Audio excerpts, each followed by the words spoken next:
तो संरक्षक किसको मानते हैं आप? संरक्षक तो पाकिस्तान है ही, वो तो सभी को मालूम है। पूरे देश में, हमारे देश में सभी को मालूम है कि पाकिस्तान ही आतंकवाद का जनक है। 240 सीटें आई थी बीजेपी सरकार की, तो 240 में पिक्चर पूरी तो देखने को मिलेगी नहीं। अगर लोग पब्लिक जो भी है अगर पूरी पिक्चर देखना चाहते हैं तो सीट मोदी जी के लिए 400। नमस्कार दोस्तों, आज हमें किसानों के बीच में यहाँ पर चर्चा करेंगे पाकिस्तान और इंडिया को लेकर। जिस तरह से युद्ध हो रहा है उसके बारे में किसान भाई क्या सोच रहे हैं, आगे तक कहाँ तक जाना चाहिए था मोदी जी को, और इस समय पर जो कुछ हो रहा है घटनाक्रम उसके बारे में चर्चा करेंगे। तो नमस्कार जी सर।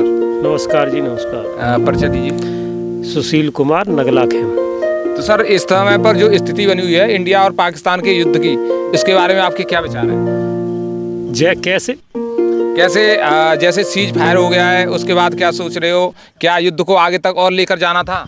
देखिए, सोच तो बहुत कुछ रहे थे, लेकिन 240 सीटें आई थी बीजेपी सरकार की, तो 240 में पिक्चर पूरी तो देखने को मिलेगी नहीं। अगर लोग पब्लिक जो भी है अगर पूरी पिक्चर देखना चाहते हैं तो सीट मोदी जी के लिए 400 दीजिए। जब जो है पूरी पिक्चर जो है देखने मिलेगी, जब पूरा युद्ध देखने जब मिलेगा, जब मजा आएगा। यानी आपका मानना है कि 240 सीटें हैं, ये पूरी नहीं है।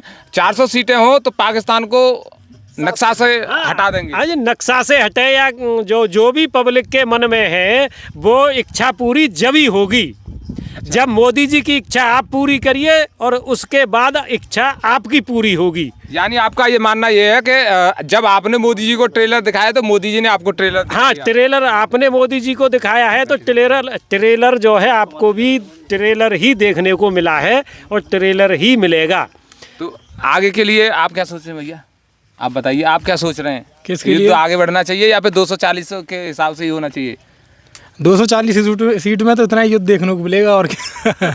बस आगे की रणनीति क्या होनी चाहिए? आगे की तो यही है, आतंकवाद दोबारा अटैक नहीं होना चाहिए, बस। और क्या, आतंकवादियों का अटैक नहीं होना चाहिए। दोबारा हो तो फिर उसे छोड़ना नहीं चाहिए। छोड़ना नहीं चाहिए। तो आगे जैसे अटैक होता है तो मतलब फिर क्या होना चाहिए? अटैक तो होगा, ये मानेंगे तो है नहीं। अटैक तो जरूर करेंगे। साल बाद, 6 महीने बाद, 1 महीने बाद, 15 दिन बाद जरूर करेंगे ये अटैक। अच्छा। हाँ, युद्ध तो एक न एक दिन होना है पाकिस्तान से। यानी ये मानने वाले नहीं है? मानेंगे नहीं। हाँ जी, आप क्या कहना चाह रहे नहीं, थे? वो मानने वाली ले लोग जो है नहीं है। वो उनको कितना भी समझा लो, कुछ भी कर लो, वो जो है कहते हैं ना किसी जानवर की पूंछ टेढ़ी होती है, तो उनकी पूंछ टेढ़ी है, वो कभी सीधी नहीं हो सकती। अच्छा। हाँ, वो नहीं मानेंगे, भले ही कितना भी सीज फायर हो जाए या कुछ भी हो जाए। वो मानेंगे नहीं। इनको कुछ ना कुछ करना पड़ेगा, वो जब ही मानेंगे। अच्छा। हाँ। यानी नक्शे से खत्म होना चाहिए। नक्शे से तो खत्म नहीं कर सकते, कैसे कर दोगे? तो का पूरे पाकिस्तान की जमीन को एक तरफ से उड़ा, कोई उड़ा थोड़े ही देगा। नहीं, आतंकवाद का गढ़ कहा जाता है पाकिस्तान को। क्या आतंकवाद का गढ़ खत्म नहीं होना चाहिए? नहीं, आतंकवाद का गढ़ खत्म होना चाहिए। उन्होंने रास्ता गलत जो है चुना हुआ है, उनका जो है गलत रास्ता अपनाया हुआ है। तो सर, आप क्या कहना चाहेंगे?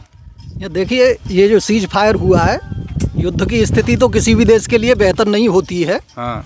लेकिन फिर भी सबक जो है अच्छी तरह से पाकिस्तान को नहीं सिखा पाए। इस बात का थोड़ा सा सोच रहेगा। आतंकवाद की फैक्ट्री कहा जाता है पाकिस्तान को, क्योंकि लगातार जब भी भारत पर हमला हुआ आतंकवादी संगठनों के द्वारा किया गया, वो पाकिस्तान से ही हुआ।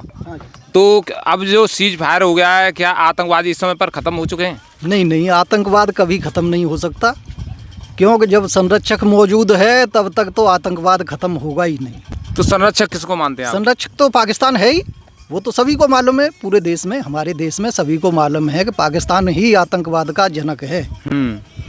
तो अब आगे तक क्या कार्रवाई की जानी चाहिए कि ये आतंकवाद खत्म हो? देखिए, मोदी सरकार ने जो फैसला किया है वार ऑफ एक्ट, यानी आतंकवाद को युद्ध की श्रेणी में ही माना जाएगा, तो ये जो फैसला है ये बड़ा ही अच्छा फैसला किया गया है कि आतंकवाद की किसी भी घटना पे युद्ध की तरह से प्रतिक्रिया दी जाएगी। यानी वार ऑफ एक्ट जो कल जो बातें कही गई हैं वो अगर पहले होती तो अब तक आतंकवाद कहीं तक खत्म हो चुका होता। हाँ, अब तक आतंकवाद काफ़ी मात्रा में कम होता।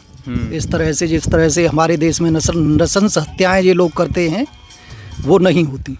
लेकिन एक और बात है, क्या जिस तरह से सीज फायर किया गया, युद्ध को रोक दिया गया, क्या आपको उम्मीद थी कि इस तरह से युद्ध रुक जाएगा? हाँ, हमारी शक्ति के आगे पाकिस्तान कुछ नहीं है। तो इतना ज़्यादा लंबे युद्ध की तो उम्मीद हमें भी नहीं थी, लेकिन फिर भी कुछ ज़्यादा जल्दी ही हो गया, ये जल्दी रोक दिया। जल्दी रोक दिया गया। क्योंकि ऐसे जब फैसले तत्काल ले लिए जाते हैं तो हो सकता है हमारे देश की सेना का मनोबल गिरता है इससे। नहीं, ऐसा तो नहीं है, सेना ने को पूरी छूट दी गई है। न सेना को छूट दी गई, लेकिन सेना को भी नहीं मालूम होगा कि इतनी जल्दी मतलब जो सीज फायर हो जाएगा, युद्ध रोक लिया जाएगा। हाँ हाँ, सेना को भी नहीं पता था इतनी जल्दी हो जाएगा। देखो बड़े बड़े जो अधिकारी हैं जो मैनेज करते हैं सरकार सेना को, उनको तो पता होता है, लेकिन धरातल पर जो लड़ने वाले सैनिक होते हैं हमारे, उनको नहीं पता होता है कि इतनी जल्दी ये हो जाएगा। ऐसा होने से जो धरातल पर जो लड़ रहा है उसका मनोबल अवश्य गिरा होगा। जी हाँ, थोड़ा सा प्रभाव इन चीज़ों का पड़ता है, लेकिन देश हित और राष्ट्र हित को देखते हुए ये फैसला उचित है।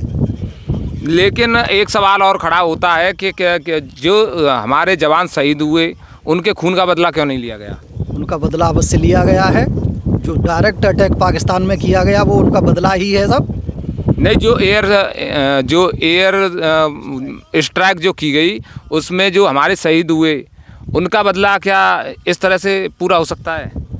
देखिए, जो क्षति जान की हुई है हमारे लोगों की, उसका बदला तो किसी भी तरह से पूरा नहीं हो सकता है, क्योंकि जान अमूल्य होती है इंसान की। जब तक ये बदला पूरा नहीं माना जा सकता, जब तक आतंकवाद का खात्मा ना हो जाए। जी हाँ, जी हाँ, आतंकवाद का खात्मा होना चाहिए, पूरी तरह से ही होना चाहिए। और ये छोटी छोटी लड़ाइयाँ लड़के ऐसा लग रहा है कि देश का नुकसान ही हो रहा है। देश का नुकसान तो होता ही है, छोटी लड़ाइयाँ हो या आतंकवाद हो या उसकी व्यवस्था करनी हो, तो उससे नुकसान तो होता ही है। लेकिन एक और बात है, जब मोदी जी को पूरी सीटें नहीं दी गई, 240 पर रोक दिया गया, तो युद्ध को अंतिम स्तर तक कैसे पहुँचाएं? देखिए, इस बारे में थोड़ा क्या कहेंगे, ऐसा कुछ नहीं है। युद्ध तो होना ही था, इतना तो होना ही था। तो आगे की रणनीति आपको क्या लग रही है? मोदी जी क्या करने वाले हैं? मोदी जी आगे, सेनाएं हमारी पूरी तरह से एक्टिव हैं। अगर कोई भी दुस्साहस पाकिस्तान दिखाता है तो उसका फिर से मुंहतोड़ जवाब दिया जाएगा। तो किसानों की मांग है कि अगर इस तरह की आतंकवादी घटनाएं आगे भी होती हैं तो एक्ट ऑफ वार के तहत कार्रवाई होनी चाहिए। जी हाँ, सभी पूरी जनता मोदी जी के साथ है। अगर कोई भी दुस्साहस पाकिस्तान करता है तो पूरी तरह से मुंहतोड़ जवाब दिया जाए। सभी, पूरा देश मोदी जी के साथ है। आतंकवाद का खात्मा होना चाहिए। हाँ जी हाँ, बिल्कुल होना चाहिए, जो है होना चाहिए।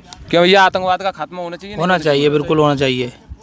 यानी यहाँ पर हमारे जो किसान भाई बैठे हुए हैं, इनका कहना है कि आतंकवाद का खात्मा होना चाहिए। किसान भाइयों ने ये फैसला लिया है कि हम मोदी जी के साथ हैं, और जो फैसला मोदी जी ने लिया है वो बेहतर फैसला है।